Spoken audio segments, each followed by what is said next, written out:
back to me now. Woo! The next speaker is our keynote speaker today. Is Anesha. She is a life changer. She is one of those people that when you meet her, you do not forget it. I was blessed to attend one of her author boot camps that she does. If you are thinking about writing a book, you need to connect with her because she can help you in ways you don't even know. Because everybody has a story. Some of you are called to put that story in writing. And she was called to put that story in writing. Here's her book. Woo! It's called And She Laughed. She is powerful, fearless, victorious. She is you. She is a ordained minister.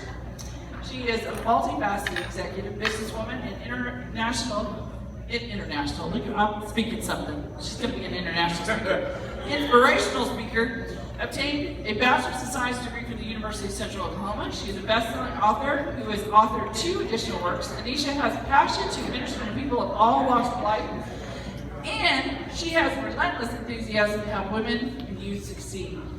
Get ready to get reset. Say reset. Reset. Miss Anesha Sharp.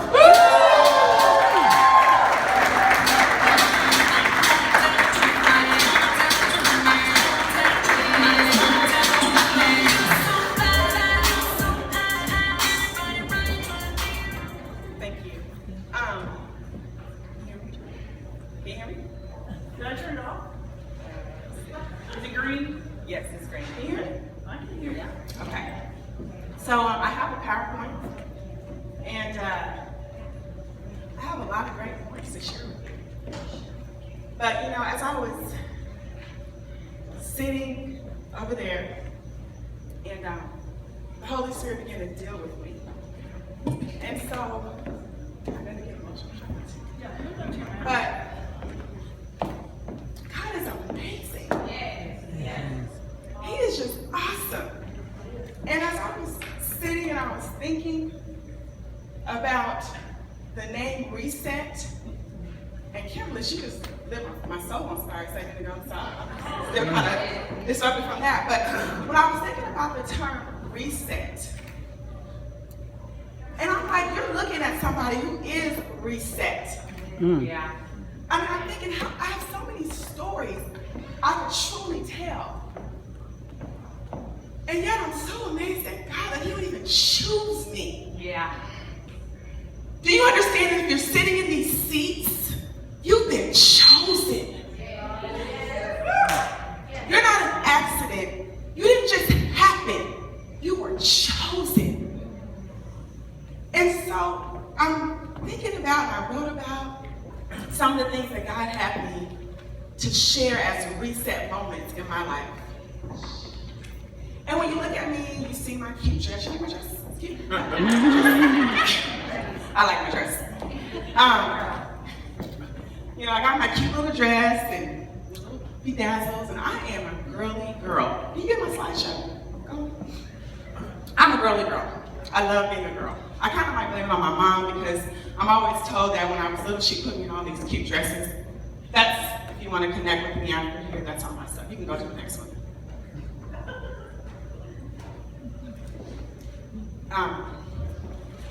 We'll just wait for that. But you look at me and you probably assume that you might know where I come from. Because we judge a book by its cover, right? You see me on this cover, I'm like, oh, okay, she wrote a book, or books, or whatever, right? And you might assume that you know where I come from just by looking at me.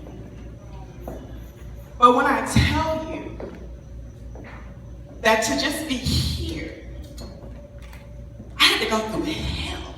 My God. I had to go through some stuff. But let me just tell you, I'm thankful for every bit of it. Because it gives me the license to stand before you and inspire you and deposit something in you.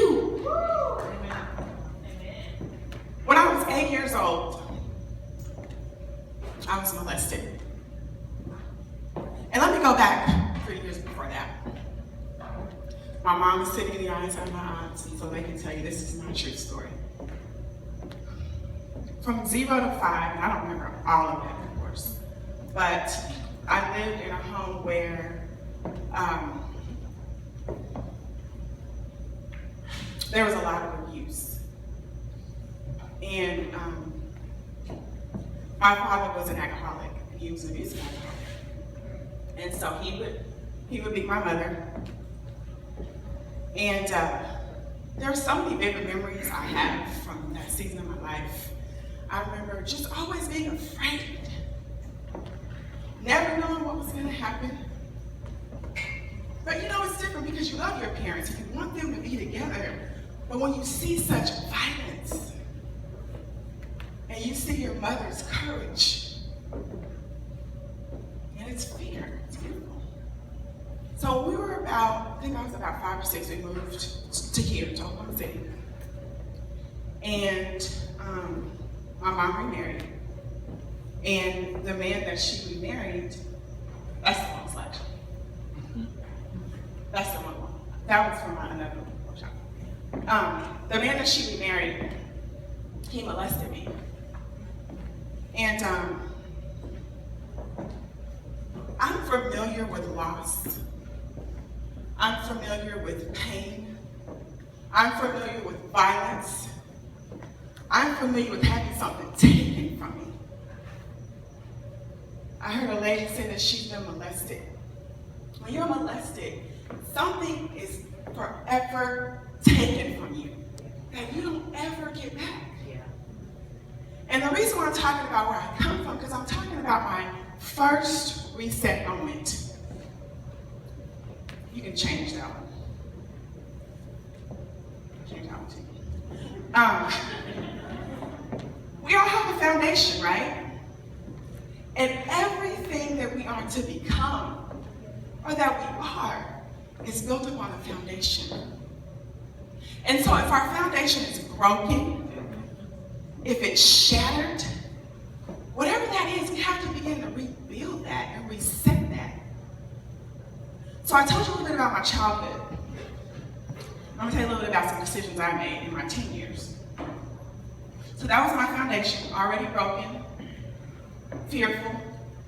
I grew up as an only child, so I learned to play by myself. Well, I was pretty good at, make-believing and having fun by myself. So I learned to disassociate a lot of the things that were happening to me. I learned to, as a child, just make everything fun. And if you ask my family, I love to play outside all the time. But I think that was my escape. And so when I got to about 17, really about 13, was when boys started to really enter the scene. And when you're molested, you tend to see your self-value, specifically if you don't have a father.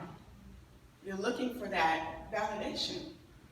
You're looking for someone to tell you that you're beautiful, someone to tell you that you're special, right? And then you have boys who really, they're not thinking about any of that, they just want to have sex. But they tell you enough to where you believe it. And so, inner boys, inner sex. 17 years old, I had my first abortion. And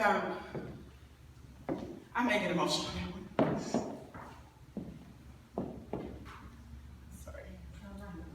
You're not by yourself.